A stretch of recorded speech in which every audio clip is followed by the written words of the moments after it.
Student chapter 16 chemical industry हम लोगों ने स्टार्ट किया है।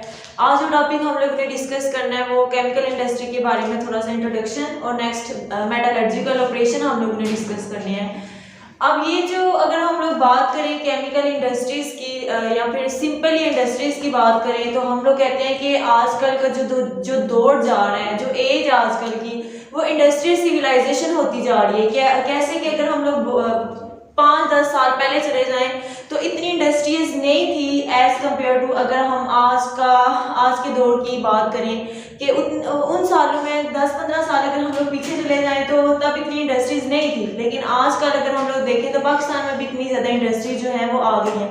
अब ये जो जैसे जैसे हम लोग कहते हैं कि पहले इतने मोबाइल्स वगैरह नहीं थे, लेकिन आजकल क्या है कि हर एक बच्चे के पास, हर एक बंदे के पास क्या है, मोबाइल फ़ोन होता है। इसी तरह क्या था कि जैसे सनती इनकलाब जिसे हम लोग कहते हैं कि वो आता गया। एक तो संतों के मुकाबले ना सिर्फ सनती इनकलाब आया बल्कि क्या इंडस्ट्रीज, डिफरेंट इंडस्ट्री जो है वो उभरना शुरू हो गई।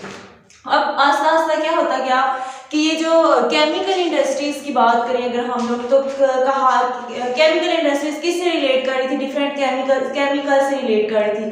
अब यहाँ पे अगर हम लोग बात करें तो मेजर हमारे पास जो इंडस्ट्रीज आ जाती हैं वो माइनिंग की, जैसे हम कानकुनी जो मदनियात वगैरह, मदनी ज़खायर वगैरह की बात करते हैं कि अगर कोई मुल्क कितना ज़्यादा तरक्की याफ्ता है तो इसका अंदाज़ा इस बात से लगाया जा सकता है कि उस मुल्क में मदनी ज़खायर कितने हैं, कि वो मुल्क जो है वो मदनी दौलत से मालामाल है या नहीं है। फिर एक बात तो ये हो जाती है, नेक्स्ट ये बात हो जाती है कि वो मुल्क क्या, वो कंट्री क्या कर रहा है, उन मदनी ज़खायर से फ़ायदा उठा रहा है, क्या वो उन मदनी ज़खायर को की कानकुनी करके उन मदनी ज़खायर को डिफरेंट प्रोसेस के लिए क्या कर ले, यूज़ कर ले। अब अगर हम लोग बात करें तो डिफरेंट हमारे पास डिफरेंट मेटल्स वगैरह आ जाती हैं कि डिफरेंट मेटल जो है हम माइनिंग वगैरह करके उन मेटल्स को क्या करते हैं, ज़मीन से कानकुनी करके मदनियात को ज़मीन से नीचे से निकालते हैं माइनिंग के जरिए थ्रू।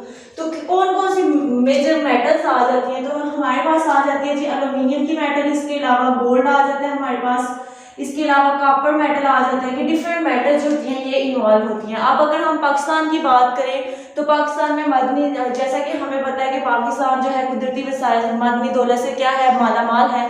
लेकिन यहाँ पे हमारे पास एक बहुत बड़ा मसला ये आ जाता है कि हमारे पास इतनी मशीनरीज नहीं है, इतनी इंडस्ट्रीज नहीं है कि हम उन मदनी ज़खायर को नीचे से माइनिंग के जरिए निकाल सके। अब जब हम अगर उन्हें निकाल भी लें तो हमारे पास इतनी इंडस्ट्रीज नहीं है कि हम उन ज़खायर को क्या कर सके, अपने डिफरेंट पर्पसेस के लिए क्या कर सके, यूज़ कर सके। अगर हम बात करें कि पाकिस्तान में कौन सी मेटल जो है वो निकाली जा सकती है, जिसमें गोल्ड आ जाता है, कॉपर आ जाता है, प्लैटिनम मेटल आ जाता है, जिसको डिफरेंट यूज़ करके डिफरेंट चीज़ें डिफरेंट इंडस्ट्रीज में यूज़ करके इंसान की बेनिफिट के लिए डिफरेंट जो है वो चीज़ें बनाई जाती हैं, जिससे इंसानी ज़िंदगी जो है वो आसान होती चली जाती है। अब अगर हम मदनी ज़खायर की पाकिस्तान की मैं बात करें तो हम कहते हैं कि खेबरा के मकाम पर एक जो नमक की कान है वो एक बहुत बड़ा ज़खायर है पाकिस्तान में। नमक का ना सिर्फ नमक बल्कि बहुत ज़्यादा डिफरेंट मेटल का जो ज़खायर है। अब ये जो खेबरा की कान है ये ज़िला जेहलम में है, खेबरा के मकाम पर। अब नमक की कान है ज़िला जेहलम में है, खेबरा के मकाम पर। अब ये जो कान है ये सबसे पहले कब इस्टेब्लिश की गई, 1944 में। ये जो खेबरा की कान है ये इस्टेब्लिश की गई। इसके अलावा अगर हम लोग बात करें तो हम लोग कहते हैं कि पाकिस्तान में एक इंपीरियल केमिकल इंडस्ट्री है। अब ये इंडस्ट्री क्या करती है, ये सोडा ऐश जो है वो बनाती है। अब हम लोग नेक्स्ट आगे देखेंगे कि सोडा ऐश क्या है। सोडियम कार्बोनेट को ही हम लोग सोडा ऐश कहते हैं।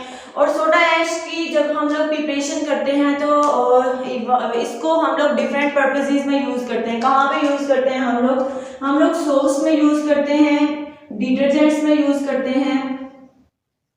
इसके अलावा दूसरी चीज़ें जो है बनाने में हम लोग यूज़ करते हैं। इसके अलावा यहाँ पे अगर हम सोडा ऐश की बात करें, सोडियम कार्बोनेट की बात करें तो इसमें हमारे पास एक बाय प्रोडक्ट बनता है जिसे हम लोग कहते हैं सोडियम बाइकार्बोनेट। बाइकार्बोनेट्स, इसे हम बेकिंग सोडा भी कहते हैं,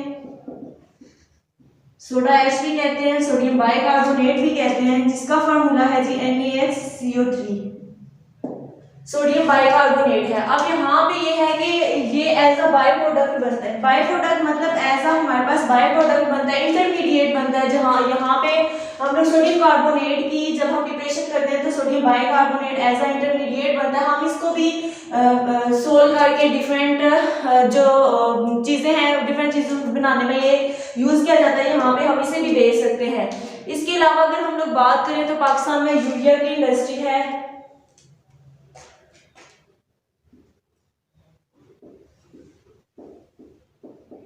हजारा के मकाम पे जो हजारा इंडस्ट्री है, जिसे हजारा यूरिया इंडस्ट्री है, वो बनाती है यूरिया की। अब यहाँ पे अगर हम लोग अगर हम इसकी सोडा ऐश की बात करें तो सोडा ऐश को हम बाहर से खरीदते नहीं है, बल्कि हम क्या करते हैं, एक्सपोर्ट नहीं करते, बल्कि हमारे लिए जो हम अपने लिए जो सोडा बनाते हैं वो हमारी ज़रूरियात को पूरा करने के लिए बहुत है, हम इसे बाहर से मंगवाते नहीं हैं।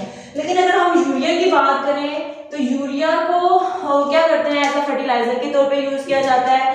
अब जब हम यूरिया को एज अ फर्टिलाइजर के तौर पे यूज करते हैं तो ये इसकी एक हमारे लिए एक आ जाता है कि ये हमारे लिए लिमिटेशन इसकी आ जाती है कि यूरिया इंडस्ट्री को, यूरिया को हम लोग बाहर से भी क्या करते हैं, बाहर से भी मंगवाते हैं अपनी कंट्री में। क्यों मंगवाते हैं? क्योंकि हमारे पास गैस के ज़खायर नहीं है जो इन इंडस्ट्रीज को प्रोवाइड किए जाए ताकि ये इंडस्ट्रीज क्या कर सकें, रन कर सकें। अब इसके अलावा अगर हम लोग बात करें तो पेट्रोलियम इंडस्ट्री आ जाती है,